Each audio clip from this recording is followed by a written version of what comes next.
All right, let's talk about a technology that really truly changed the game for anyone building for the web. Node.js.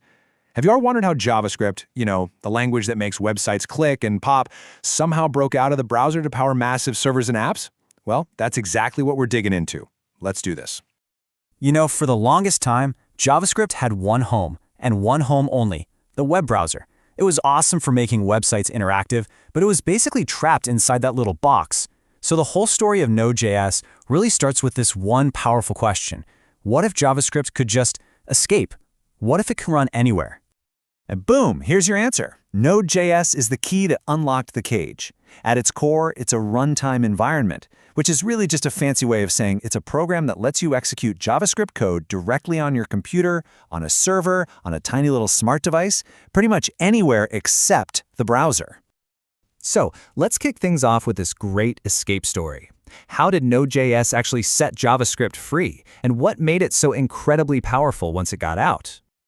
This move was nothing short of revolutionary. All of a sudden, developers didn't have to learn a totally different language like Python or Java to build the back end of a website.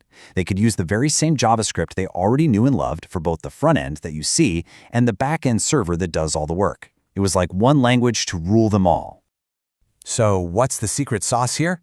Well, first, it's built on Google's V8 engine, which is the same super fast engine that powers the Chrome browser. So it's got speed. Then it has something called NPM, which is this mind-bogglingly huge library of free code. And finally, it uses a single-threaded model. Now that sounds like a weakness, right? One thread? But as you're about to see, that's actually its greatest strength. And that brings us to its true superpower, being asynchronous. Now this is probably the most important thing to get about Node.js, and I promise it's way simpler than it sounds. Okay, think of it like a restaurant. The old blocking way is like having a waiter who takes your order, walks it to the kitchen, waits there until the food is cooked, brings it to you, and only then will they go to the next table. So inefficient, right? The Node.js non-blocking way is like a super waiter. They take everyone's order, hand them all to the kitchen, and then they can go do other things, like bring out drinks or the check, and they just deliver the food as it's ready. That's how Node can handle thousands of things at once without breaking a sweat. So here's a quick look under the hood. Every request that comes in goes to this central coordinator called the event loop. It's like a traffic cop. If a task is going to take a while, like getting data from a database, the event loop says, okay, you go work on that over there and let me know when you're done. It doesn't wait, it just immediately moves on to the next request. When the slow task finishes, it sends a notification back, and Node sends the response. It never stops, it never waits. Okay, time for a little pop quiz. Look at this simple piece of Node.js code. We're telling it to do two things: read the contents of a file and then print the message this prints first. Based on what we just learned about not waiting, which one do you think actually shows up on the screen first? If you guessed the text, you are absolutely right. And that's the aha moment. This is that non-blocking superpower in action. Node told the computer to start reading the file, but it didn't wait around for it to finish. It immediately moved to the next line and printed the text.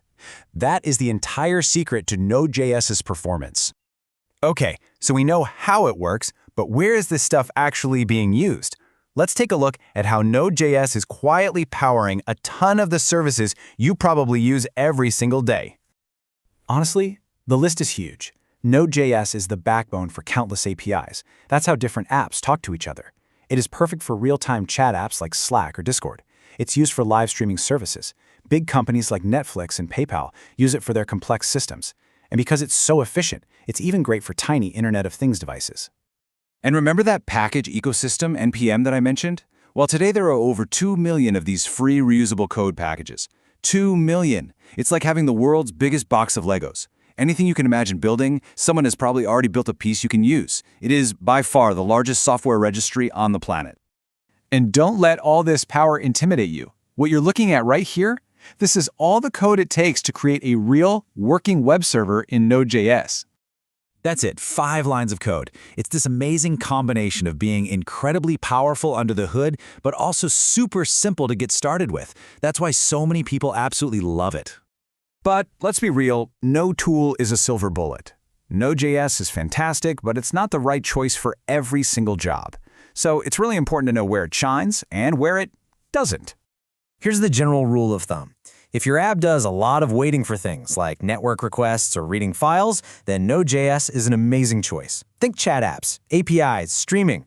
But if your app needs to do a ton of heavy, non-stop math, like processing a video file, that can clog up its single thread and everything grinds to a halt. For those jobs, other tools are better. So, to boil it all down, on the plus side, you get incredible speed. It's super scalable, it's easy to learn if you know JavaScript, and you get that massive NPM ecosystem. The trade-off is that you really have to avoid those heavy, CPU-intensive tasks that can block its main thread. All right, we have covered a ton of ground here, all the way from JavaScript breaking out of its cage to that super efficient event loop. So let's just boil it all down to the absolute essentials you should walk away with. If you remember anything from this, remember these 4 things. 1. Node.js is simply JavaScript on the server. 2. Its superpower is that it's non-blocking. It doesn't wait around. 3. This makes it super fast and scalable for most modern web apps. And 4. It lets developers build an entire application from front to back using just one language. And that really brings us to the final big picture idea. The rise of Node.js wasn't just about some cool new tech. It was about unifying the world of web development. By letting a single language build the entire thing, it has just accelerated innovation like crazy. And that leaves us with a pretty exciting question. What new barriers are going to be broken next?